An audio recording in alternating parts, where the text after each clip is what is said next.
Grabe ang traffic oh, kaya nag-zipline na lang ako. Mas mabilis pa to kaysa sa bus. Bahala na si Batman natin basta makapasok sa trabaho. Neil, ano na naman tong prompt mo? Bakit may zombies na humahabol sa akin? Pwede bang i-rewrite mo to please?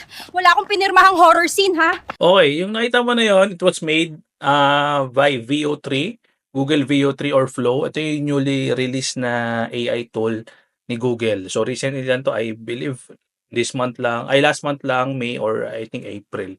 No, para sa akin ito yung pinaka-advanced so far, pinakamagandang AI tool na tinetest ko, ginagamit ko right now. So ngayon bigyan kita ng konting overview, konting sneak peek paano siya.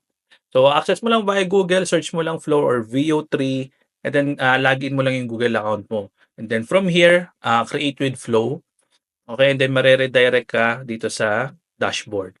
So dito marami na akong mga tinest na kung ano nung prompt. So kung gusto mo yung copy ng prompt na yon, yung EDSA zipline kasi 'di ba, ano yung trending yan dati, and zombie prompt na to. So comment mo lang copy below, bibigyan kita ng access.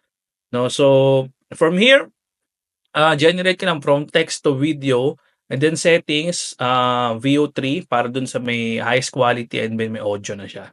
Experimental audio.